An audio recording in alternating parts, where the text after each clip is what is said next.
Chers amis, vous m'excuserez de revenir encore sur des problèmes que vous connaissez déjà, mais enfin, et je pense qu'il y a toujours quelques précisions à apporter, et peut-être que ceux de première année ne m'ont pas entendu aussi souvent que les autres, bien sûr, et par conséquent sont peut-être moins à même de se rendre compte, enfin, ce qu'est vraiment l'esprit de la fraternité, ce que depuis maintenant bientôt 6 ans, j'essaye d'inculquer à tous ceux qui sont venus vers la fraternité pour recevoir la formation sacerdotale. Certes, j'ai déjà dit et redit ce que je croyais devoir dire, en toute conscience d'ailleurs, et évidemment, après avoir bien réfléchi et surtout après avoir aussi eu l'expérience que j'ai pu avoir dans toutes les années qui se sont passées, enfin, depuis l'ouverture du Concile jusqu'à notre époque. Alors pourquoi dans la fameuse déclaration je fais des allusions au Concile? Bien sûr que c'est difficile à comprendre pour certains. Ils ont une notion du Concile œcuménique, qui jusqu'à présent, il est vrai, et on peut évidemment se tromper parce que jusqu'au Concile Vatican II, tous les conciles, moi, tant que je sache, ont tous été des conciles dogmatiques, des conciles qui ont voulu définir, qui ont eu vraiment pour intention et pour but de définir une vérité contre des erreurs qui se répandaient à cette époque, ou voulu donc préciser la vérité. Vous savez bien que la vérité révélée et le corps de la vérité révélée, l'ensemble de la vérité révélée est terminé après la mort du dernier apôtre. Après la mort du dernier apôtre, toutes les révélations nous ont été données. Mais il était évident qu'elles n'étaient pas explicitées, elles n'étaient pas précisées dans tout son ensemble. Alors, par l'intermédiaire des pères de l'Église, par l'intermédiaire de tous les théologiens, ces vérités ont été précisées, et les souverains pontifes, soit par eux-mêmes, par leur propre magistère, soit par le magistère du Concile, les souverains pontifes ont défini les vérités qui font partie du corps de la vérité révélée, de la révélation. On dit telle vérité est révélée. Ça ne veut pas dire, bien sûr, que c'est à ce moment-là qu'elle est révélée. Elle fait partie, les papes ont dit dans leur magistère, ces vérités font partie des vérités révélées déjà, donc avant la mort des derniers apôtres. Donc font partie de toute la tradition. Alors les conciles avaient toujours eu pour but de définir ces vérités, justement, contre des erreurs. Or, ce concile a un caractère particulier, et c'est net, c'est marqué dans tous les actes du concile. Ça a un caractère particulier, un caractère pastoral. Et le pape Jean XXIII lui-même a pris soin de dire qu'on ne voulait pas définir de vérité dans ce concile parce qu'on estimait que, enfin, jusqu'à présent, les vérités que nous avions besoin pour notre foi étaient suffisamment claires qu'il ne voyait pas pour le moment la nécessité de faire de nouvelles définitions. Et cette parole du Saint-Père est très importante. Elle définit le but du concile et l'intention qu'a eu le Saint-Père en faisant ce concile. Donc ce ne sont pas après des théologiens ou des experts ou même des pères du concile, des membres du concile, donc ceux qui ont travaillé au concile, qui peuvent dire « Ah, pardon, nous avions l'intention, nous voulions ceci, nous voulions cela ». Il s'agit de savoir la pensée du Saint-Père, car le concile est avant tout ce que le Saint-Père veut le faire. C'est lui qui communique en quelque sorte son infaillibilité à tous les pères qui sont présents et qui forment l'Église enseignante.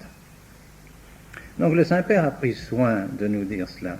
Ensuite, on nous l'a dit, répété, moi-même, je l'ai entendu combien de fois. J'ai proposé au Concile un schéma dogmatique et un schéma pastoral. Je l'ai dit à cause des à cause des professeurs de séminaire. Il serait intéressant pour les professeurs de séminaire, pour tous ceux qui ont à enseigner la religion, d'avoir des formules précises, d'avoir des formules nettes. Si nous voulons nous pourrions faire un premier schéma court, bref, avec des vérités nettes et claires qui puissent servir aux professeurs de séminaire et aux théologiens. Et ensuite, nous aurions alors une autre partie du schéma qui aurait un caractère pastoral, qui aurait par conséquent, qu'est-ce que ça veut dire un caractère pastoral? Dire un caractère que cette vérité s'adresse aux fidèles, s'adresse au monde entier, s'adresse à tous les fidèles. Et par conséquent, forcément emploie des termes qui sont plus accessibles à l'ensemble de l'humanité, à l'ensemble de l'Église, à l'ensemble des fidèles. Et par conséquent est forcément plus susceptible de diverses interprétations. Tandis que quand on définit une vérité, on cherche les termes scolastiques, les termes théologiques, qui ne sont pas toujours à la portée de tous les fidèles, mais que les théologiens et que les professeurs aiment à entendre parce que c'est net, c'est précis, c'est clair, on sait ce que ça veut dire. Ce que ça veut dire, on est capable là donc d'enseigner quelque chose dessus, ensuite aux professeurs et aux théologiens à dire ce que ça veut dire aux fidèles. Tandis que si on fait, alors le schéma pastoral, ce serait adressé donc au peuple fidèle tout entier et employer un langage plus simple. Mais ça a été rejeté. Pourtant, ça avait été cette proposition avait été agréée par plusieurs cardinaux. Le lendemain, plusieurs cardinaux avaient donné leur adhésion à cette proposition. Mais immédiatement, ça a été un tollé de ceux qui étaient soi-disant les animateurs du concile et qui ont dit non, nous ne faisons pas ici de concile dogmatique, nous faisons un concile pastoral. Donc c'était bien entendu, ce concile est un concile qui doit s'adresser à tout le monde.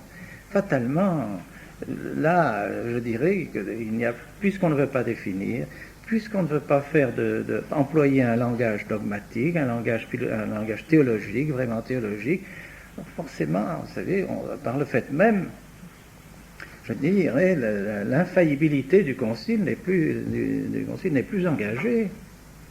Parce que l'infaillibilité est engagée, c'est-à-dire le Saint-Esprit empêche l'erreur, car c'est ça l'infaillibilité, ce n'est pas l'inspiration comme l'Écriture sainte, où le Saint-Esprit prend en quelque sorte l'esprit et l'intelligence de celui qui écrit et lui fait écrire ce que le Saint-Esprit veut qu'il écrive, dans son langage à lui sans doute, mais toujours ce que veut l'Esprit Saint, tandis que l'infaillibilité, c'est la préservation de toute erreur, la préservation de l'erreur. Eh bien, le Saint-Esprit, étant donné qu'il s'agissait d'une prédication en définitive, d'une exposition comme ça pastorale, n'est pas obligé d'intervenir comme dans une définition où le pape a l'intention justement d'engager dans tous les termes qu'ils sont dits la foi des fidèles. Tandis que là, il n'engage pas dans toutes les paroles qu'il dit, on ne peut pas engager dans toutes les paroles qui sont dites dans cet amas de paroles qui sont dites pour expliquer la vérité, on l'apprend de plusieurs façons. On ne peut pas engager la foi de tous les fidèles sur les phrases elles-mêmes qui sont dites. Et par le fait même, l'infaillibilité n'est pas engagée. Évidemment, si le Concile répète des vérités qui ont déjà été définies, qui ont déjà été données comme devant être crues de foi définie, il est clair qu'elle reste toujours de foi définie. ou bien elles restent toujours théologiquement certaines, elles portent la note théologique qui leur a été donnée, ça c'est clair. Il y a dans le Concile bien des vérités qui sont des vérités définies, mais définies par les autres conciles et par l'autre magistère. Sans doute que ce soit un acte important de l'Église, c'est vrai, c'est un acte important de l'Église, mais qui justement doit être considéré suivant le rapport à toutes les vérités révélées et définies avant le Concile. Mais ce qui est nouveau dans le Concile, une présentation nouvelle qui est faite dans le Concile, et Dieu sait s'il y en a une présentation nouvelle dans le Concile, là n'est pas nécessairement, n'est pas marqué du signe de l'infaillibilité. Ceci dit, si je n'ai pas le texte dans mes éditions de Vatican II, je l'ai à Rome marqué dans l'édition de Vatican II, la réponse du cardinal Felici à la question qui avait été posée de savoir quelle était la note théologique des textes du Concile. Donc le cardinal Felici a répondu qu'il fallait voir suivant les différents textes. On ne pouvait pas donner de note théologique générale, qu'il fallait voir suivant les textes, les phrases. On ne pouvait pas donner de note générale. C'est quand par le fait même, il disait toutes les propositions du Concile ne sont pas nécessairement à croire de foi divine ou de foi sont pas théologiquement certaines. Et alors, donc c'est pour vous dire que on peut légitimement donc discuter sur certains paragraphes du Concile, sur certains schémas, dans leur orientation, où on peut donc juger ce Concile. On n'est pas obligé d'en prendre toutes les phrases comme étant de foi. Et c'est pourquoi, d'ailleurs, à mon sens, ont pu se glisser dans ce concile des équivoques tels ou des orientations qui, si le pape avait eu l'intention de faire un concile dogmatique, ça n'aurait pas pu se faire. Et étant donné qu'il a dit lui-même qu'il ne voulait pas définir, mais qu'il faisait un concile pastoral, et qu'on a insisté sur cette qualité du concile en disant que c'était un concile pastoral, eh bien, il y a donc place pour des erreurs, même dans le Concile, il y a place pour des erreurs. Or, quand on examine vraiment les schémas dans leur ensemble et la manière dont ils ont été rédigés, les premières rédactions, puis les secondes rédactions, troisième rédaction, on ne peut pas ne pas s'empêcher de rencontrer des tendances, je dirais, des orientations, vous voyez. Sans doute, il n'y a pas peut-être de phrases, si vous voulez, qui sont contraires à la foi, c'est entendu, mais il y a toute une orientation. Souvent, une vérité est déclarée. Par exemple, prenons celle du sacerdoce des prêtres et des fidèles. Il est dit clairement dans le Concile, il y a une distinction essentielle entre le sacerdoce des fidèles et le sacerdoce des prêtres. Bon, ça c'est dit clairement. Puis ensuite, vous avez de longues pages qui parlent du sacerdoce en général, qui ne fait plus la distinction entre le sacerdoce des fidèles. C'est mélangé à tel point qu'on ne sait plus, on n'arrive plus à distinguer ce qui est sacerdoce des fidèles et sacerdoce des prêtres. On arrive presque à une confusion entre ces deux sacerdoces. Et ça arrive assez souvent. On parle de la loi, par exemple, on dit l'homme est libre, c'est entendu, mais il doit se soumettre à la loi de Dieu, etc. Puis ensuite, on exalte de telle manière la conscience personnelle, la liberté de l'homme, la liberté de la conscience, le référence à la conscience, et toujours référence à la conscience, puis on en vient à l'objection, à l'acceptation de l'objection de conscience, de telle sorte que ça finit par faire croire à celui qui lit, comme ça, en lisant, que vraiment la conscience, c'est ce qui est premier et qui passe avant la loi. La loi s'estompe, la force de la loi s'estompe, vous voyez. Alors, encore une tendance, je dirais, dangereuse, de placer justement trop de confiance dans la conscience et d'oublier la loi. Car enfin, la conscience doit se conformer à la loi. Sinon, il n'y a plus rien. Alors chacun fait ce qu'il veut, évidemment. Et puis ensuite, vous verrez qu'à tout instant, il y a des choses qui sont contraires à la coaction. Pas de coaction physique, pas de coaction morale, pas de coaction. Toujours, c'est dans la liberté religieuse, c'est la définition même de la liberté religieuse, c'est la liberté et l'absence de coaction.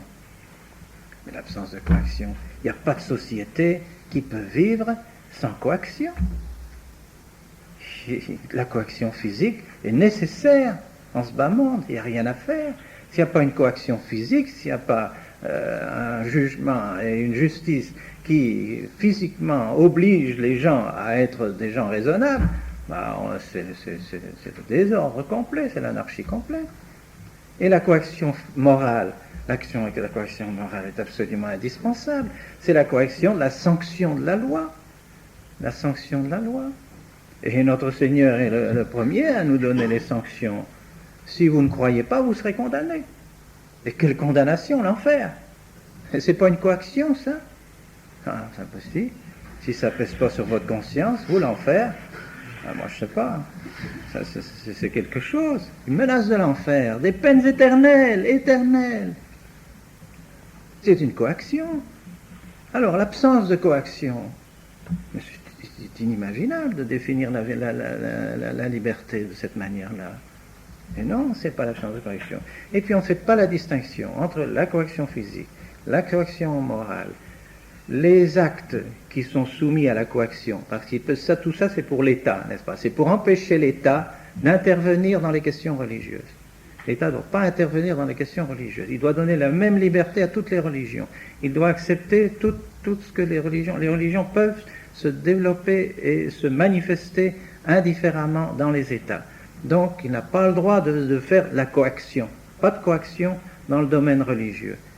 Mais la coaction dans le domaine religieux, chacun à sa manière, chacun à sa mesure, mais elle est recommandée, aussi bien pour l'État que pour la famille, que pour l'individu lui-même, que pour toutes les sociétés. Alors, si on refuse la coaction dans le domaine religieux, il faut la refuser aussi dans la famille. Le père n'a pas le droit alors d'intervenir dans la religion de ses enfants. La dignité de la personne humaine n'empêche que les parents interviennent dans la religion de leurs enfants. Alors, tout ça est grave, c'est une très grande, c'est une tendance à libérer, et à donner la liberté religieuse et la liberté des religions. C'est effrayant. On en arrive pratiquement, c'est une tendance qui amène à quoi? À l'indifférentisme. L'indifférentisme, c'est ce que les papes ont condamné. Lisez les encycliques du pape Pie IX. L'indifférentisme religieux est condamné, c'est-à-dire que toutes les religions sont bonnes, on doit être indifférent en ce qui concerne les religions. Indifférent, chacun a sa religion, chacun garde sa religion. C'est une hérésie, ça, l'indifférentisme. Eh bien, cette tendance de la liberté religieuse, liberté accordée à toutes les religions, est une tendance à l'indifférentisme. D'ailleurs, on le voit bien maintenant, cet indifférentisme fait des progrès considérables. Quelles sont les personnes encore, même catholiques, que vous voudriez interroger, qui accepteraient de dire, eh bien, dans les États catholiques ont le droit d'empêcher le développement des autres religions, et non seulement le droit, mais le devoir de le faire. Oh, mais c'est pas possible. Et la liberté, qu'est-ce que vous faites de la liberté alors? Qu'est-ce que vous faites de la dignité de la personne humaine? Alors qu'est-ce que vous faites de la vérité? Si un État est à 98% catholique, comme la Colombie par exemple, 98% Colombie, c'est parce que l'État a protégé la foi de ses ressortissants, de ses citoyens, protégé sa foi contre les propagandes protestantes, témoins de Jéhovah et toutes les propagandes qui peuvent se faire, qui ont été limitées. Grâce à cela, ces États sont restés catholiques. Eh bien, l'État aura donc, ceux qui auront fait ça, qui auront protégé la foi de ses citoyens, auront mené au ciel des millions d'individus qui auront la vie éternelle à cause de ces lois de l'État, qui ne l'auraient plus eu si l'État avait lâché et qu'il avait dit, maintenant, liberté religieuse à tout le monde, on leur donne la liberté à tout le monde, que tout le monde vienne proclamer sa religion. Des quantités qui seraient passées et qui vont passer au protestantisme, c'est fait depuis 1 an. On l'a supprimé, cette loi. Donc maintenant, les protestants peuvent se développer comme ils veulent, les témoins de Jéhovah comme ils veulent, et ces pauvres gens, il faut bien dire 90% d'analphabètes, de gens pauvres qui vivent dans la campagne, misérables, ne peuvent pas résister à ces propagandes. Incapables de résister à ces propagandes. Propagande de gens qui viennent de l'argent, qui leur donnent des blis, qui leur font des prédications, qui reviennent toutes les semaines les voir, qui les endoctrinent, et qui viennent, ces gens pourris d'argent qui viennent, n'est-ce pas, argent envoyé par les États protestants, par les propagandes protestantes et maçonniques, et voilà.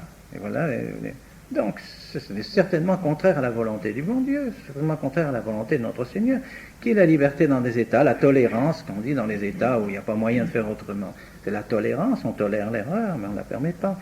Donc, tendance à l'irrévérentisme dans le Concile, tendance au naturalisme, n'est-ce pas? Lisez par exemple le chapitre sur les relations internationales de Gaudium et Spes, sur les organisations internationales, sur la paix, sur la guerre, toutes ces choses-là. Vous trouverez quasiment pas de référence à notre Seigneur Jésus-Christ.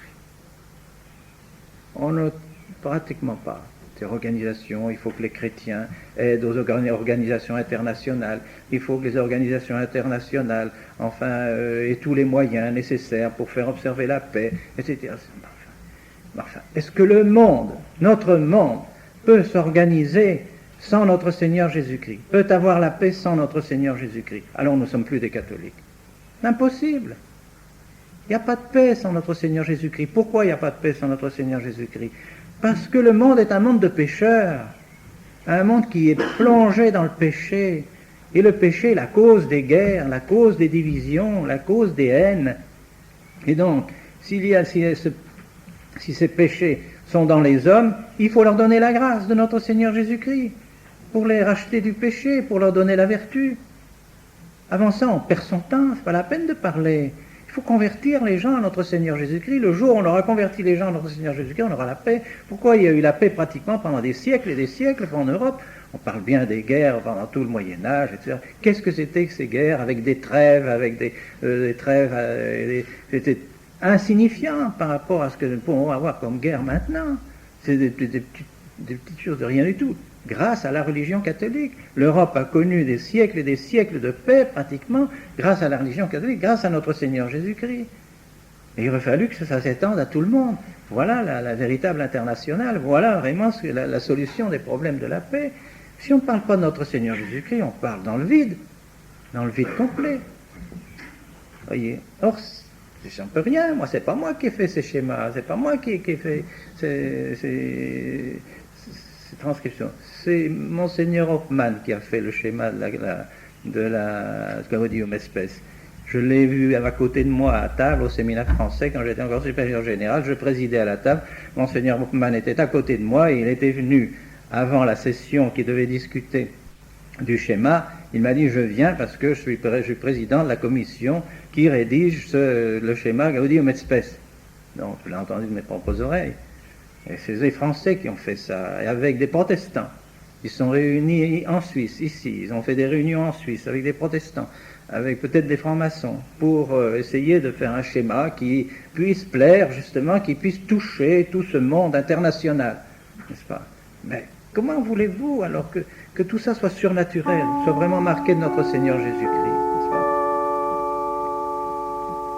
Enfin, je m'étends, mais j'aurais voulu vous dire quelques mots.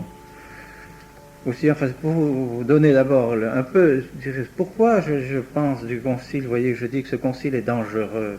Je ne dis pas que tout est mauvais dans le concile, je ne dis pas que il n'y a pas de schéma qui puisse vraiment servir, même à des méditations qui ne puissent pas être de belles considérations, il y a certainement, mais je dis qu'il y a des tendances dans ce concile qui sont des tendances libérales, qui sont d'origine libérale, qui sont des tendances donc modernistes, et qui sont très dangereuses parce qu'elles ont donné, justement, elles ont inspiré ensuite les réformes qui sont venues après et qui mettent l'Église par terre. C'est clair. On juge l'arbre à ses fruits, et qu'à voir. plus de vocation, plus de séminaires, plus de congrégations religieuses, tout par terre, plus d'écoles catholiques pratiquement, plus d'actions catholiques, plus rien, tout s'en va. Alors, il y a tout de même une raison, il y a tout de même un motif. Et puis ensuite, je voulais vous dire 2 mots, mais je n'ai pas le temps, c'est trop court. Je voudrais que vous lisiez tous le chapitre, prenez note, le chapitre 17 de l'idéal du moine. Je sais bien que vous ne voulez pas vous faire des moines, mais enfin, ça ne fait rien. L'idéal du moine est un idéal qui sert aux prêtres aussi. Alors, lisez donc le chapitre 17 du Christ idéal du moine, le bon zèle et le bon zèle. Parce que je crois qu'il y en a parmi vous, d'ailleurs, je ne fais d'allusion à personne, et je ne veux pas, d'ailleurs, je pense que tous vous avez besoin de cette leçon, et nous avons toujours besoin de cette leçon, parce que nous avons trop facilement un zèle, je dirais, amer. En ce sens, lisez ce que dit d'une manière magnifique ici le Don Marmion, aidé de Saint Benoît. Le zèle amer est un zèle sincère, généreux, mais qui veut toujours imposer ses idées aux autres, et qui ne tolère pas la contradiction, et qui veut faire plier les autres à ses propres conceptions, à soi, absolument, n'est-ce pas, d'une manière absolue, dans tous les domaines. Je ne dis pas, il y a le domaine de la foi, c'est le domaine de la foi, évidemment, mais enfin, il y a une manière, quelquefois, tout de même, de parler, et une manière de concevoir les choses. Et puis, quel est le vrai zèle? Le vrai zèle, si vraiment vous êtes convaincu que vous avez la vérité, le vrai zèle consiste à prendre les moyens pour faire en sorte que votre interlocuteur vienne à la foi que vous croyez être vraiment la vraie foi. Vous devez donc prendre tous les moyens. Mais est-ce que le moyen, le meilleur, c'est de l'envoyer promener et de lui mettre le pied dans le derrière? Mais non, c'est clair. Est-ce que vous voulez... Mais il y en a qui font ça. C'est qu'ils ne mettent pas le pied dans le derrière, mais ils leur crachent à la figure, ou presque, enfin. Ou ils les insultent. Mais c'est pas ça, qu'est-ce que vous voulez? Et tout, c'est-à-dire, je ne parle pas, je ne veux pas faire de distinction. Vous savez, je ne veux pas critiquer un groupe ou un autre. Je vous demande à tous de prendre ça un peu pour vous. Et nous en avons toujours besoin, parce qu'on a tendance, évidemment, quelqu'un dit le contraire de ce que nous avons. Vous êtes ci, vous êtes ça, vous êtes un progressiste, vous êtes un intégriste, vous êtes ci, vous êtes un moderniste, vous êtes ci. Évidemment, on a tendance à faire ça. Mais croyez-vous que c'est le moyen de le convertir? Ben non. Est-ce que vous allez faire ça avec vos fidèles? Vos fidèles sont des pécheurs. Il y aura des pécheurs publics dans vos paroisses. Il y aura des gens qui se conduisent mal. Alors vous allez, je sais pas, moi, prendre un bâton, puis aller les frapper, puis dire, vous allez sortir d'ici, etc. Ben non, qu'est-ce qu'il faut aller les voir, et puis essayer de les convertir. Être persuadé, mais prendre tous les moyens pour les convertir, mais pas prendre des moyens violents, pas avoir ce zèle, une espèce d'orgueil, je dirais, et de mépris de la personne, et de mépris des gens, et puis aussi, je dirais, manque de psychologie, manque de simple psychologie. C'est pas comme ça qu'on convertit les gens. On écoute, on essaye de patienter, on voit, on essaye de placer une parole tout doucement, puis les personnes font confiance, ils voient qu'on discute calmement, posément, on fait confiance, on se cause posément. Eh bien, ne vous faites pas tous des docteurs en Israël, pas tous, n'est-ce pas, et tous à qui aura les grades les plus élevés, n'est-ce pas, et qui sera capable donc d'excommunier ceux qui ne pensent pas comme lui. Ayez donc un peu de charité. Lisez ce chapitre et je crois que vous serez convaincus.